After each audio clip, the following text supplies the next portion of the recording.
What's up, y'all? It's Dr. Paul with a huge mail call for Liberty Hill Comics, where I share my passion and over 40 years experience comic book collecting, investing, and conservation with you. This unboxing is another Golden Age All-Star Comics issue for my personal collection that I picked up from Supreme Comics on eBay. And frankly, not only is this the biggest comic book purchase I've ever made, this comic book is one of the most important comic books ever published. I can't wait to see it and share it with you. But before I unveil this true grail, I want to remind everyone that we are closing in on our goal of 1,000 subscribers. And in appreciation of subscribers new and old, I'm giving away this copy of Star Wars #1 in CGC 7.5 with white pages. This is the first appearance of Luke, Leia, Vader, R2, 3PO, Stormtroopers, and a host of others, as well as the first cover appearance of Obi-Wan and Han Solo. It was published 6 weeks before A New Hope opened in theaters in 1977. Make sure you're subscribed to the channel and follow the link over to that video to comment there for a chance to win. Well, obviously, Supreme Comics, consummate professionals. This book is packaged perfectly, safely arrived, quickly arrived, and communication, by the way, was tremendous. Whoa. If you know, you know, boys and girls.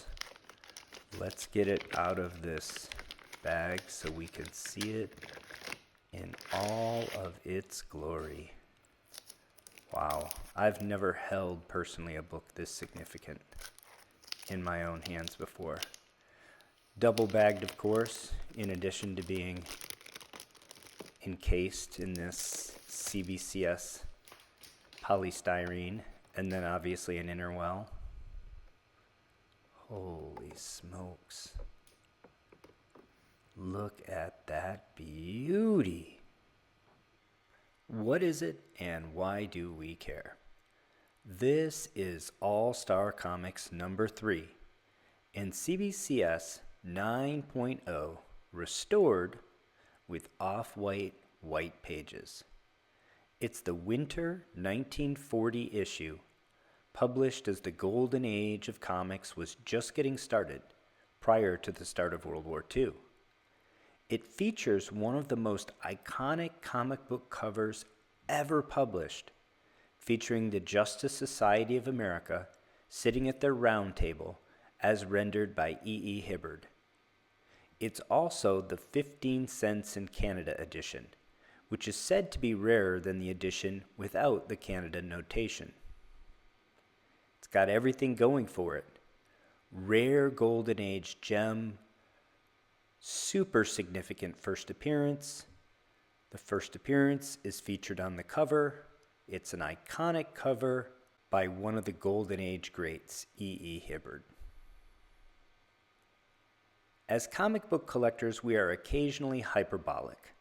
Our hobby revolves around getting excited about folks fighting while dressed in spandex, after all. The words Grail and Holy Grail get thrown around a lot. I'm mindful of this and try to reserve the term Grail for truly special books. But I can't think of very many comic books more important than this one, the first appearance of the first superhero team in all of comics, the Justice Society of America.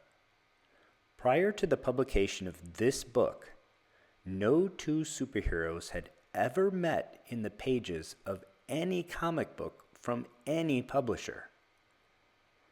After the success of the Justice Society, teams were popping up in comics from all of the major publishers, so this book changed the game.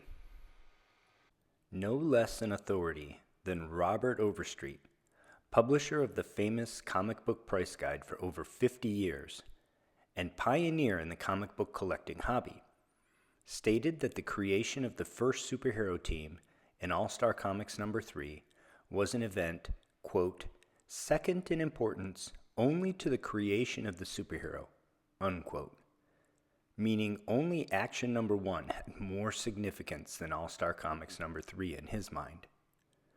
I'm sure there are some who would argue that point, but in my opinion, it's definitely one of the top 5 most significant comic books ever published in any genre, in any period.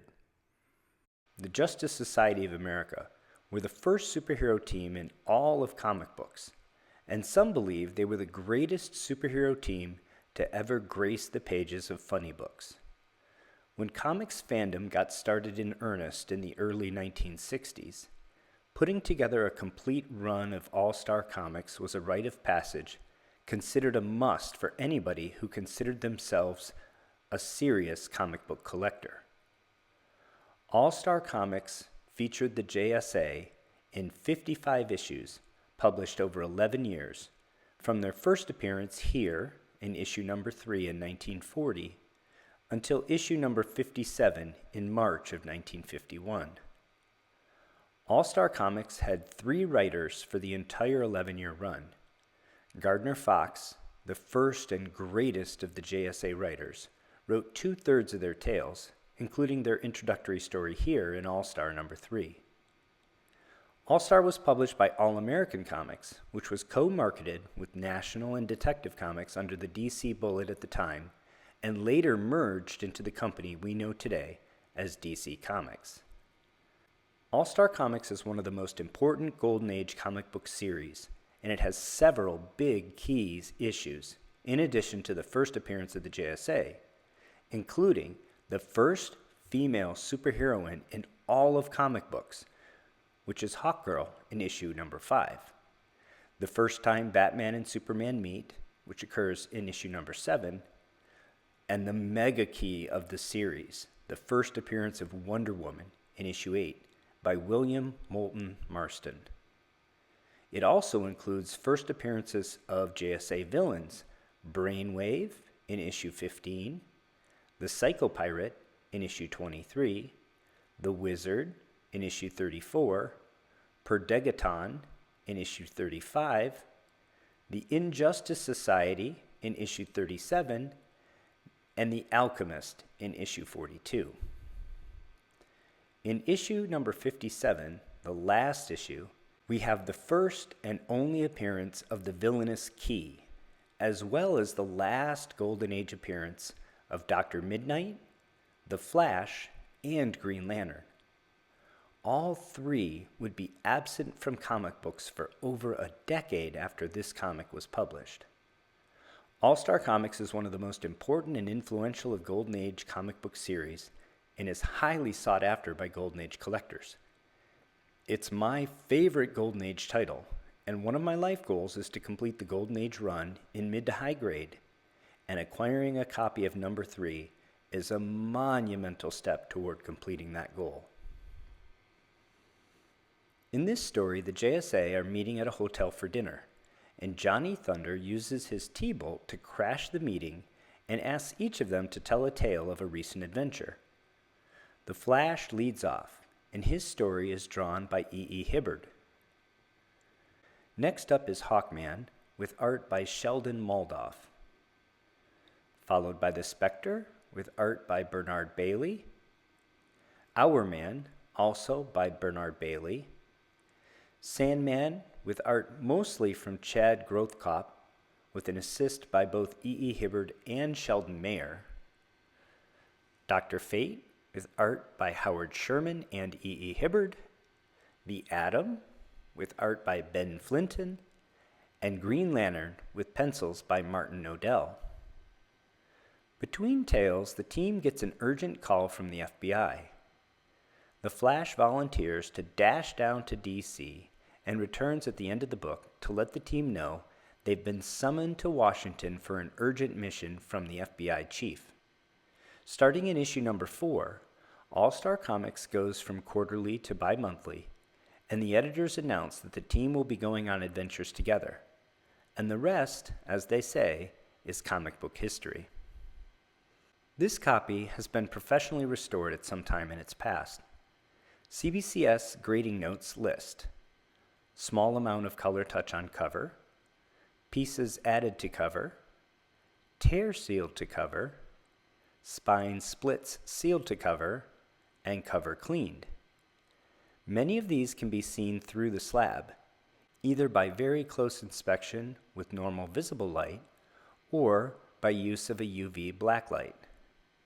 Color touch is used to cover up flaws or restoration work. So if we look for color touch, we can intuit where the other work has been done. I've described color touch as looking muddy under UV light. It looks darker than the surrounding area, as I demonstrated in this video on detecting restoration in comic books. Let's use that knowledge to assess the restoration work done on this book, starting in the upper left-hand corner and going around the book anti-clockwise. In the upper left, we see obvious color touch, most likely over some added paper.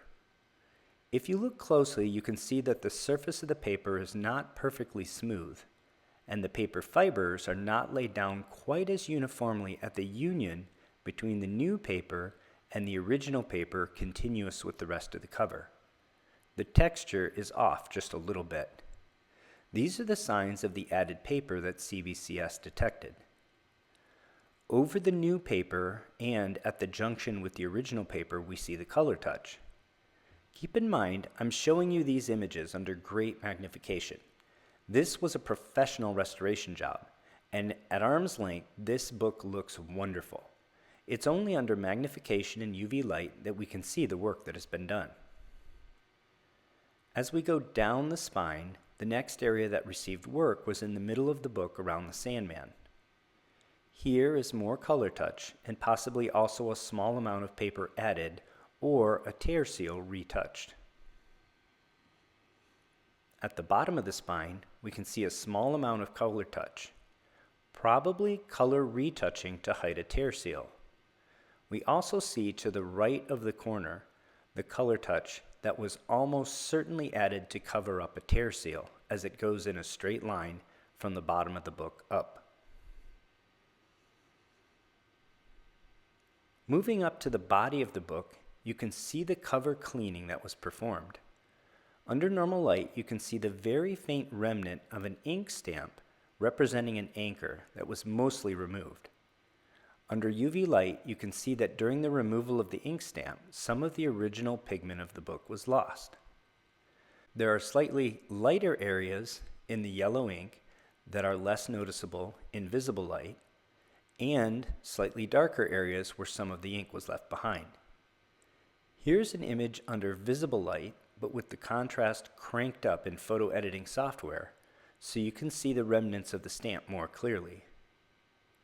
It's a shame, really, that this stamp was removed. I'm not sure exactly what this anchor stamp represented, but I think it would have been a cool part of the provenance of this book. Indeed, there is a copy of Action Comics #1 with a rocket stamp that has become known as the Rocket copy. Graded as a 6.0 blue label, it recently broke all records for Action Comics #1, selling for $3.4 million. More than some much higher graded copies, in part because of the unique provenance of the Rocket copy.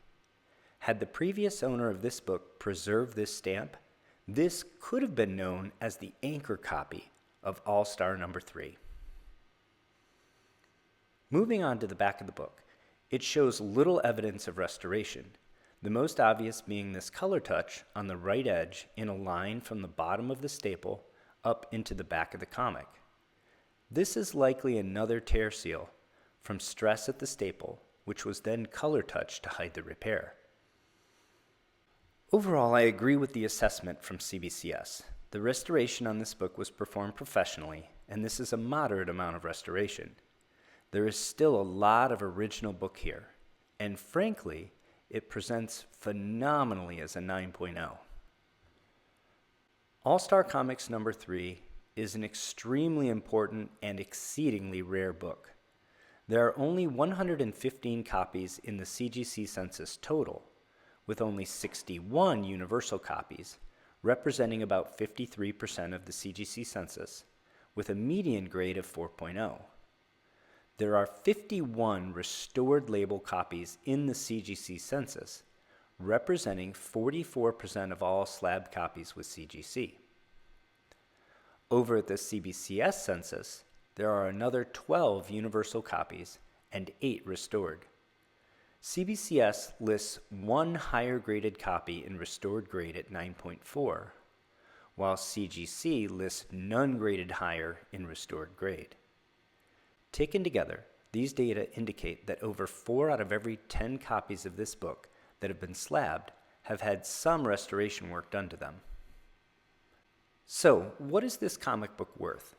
It's difficult to place a true fair market value on this comic because All-Star Comics number 3 trades hands rather infrequently, either restored or unrestored. Collectors who have finally acquired a copy of this true grail are not likely to give it up easily.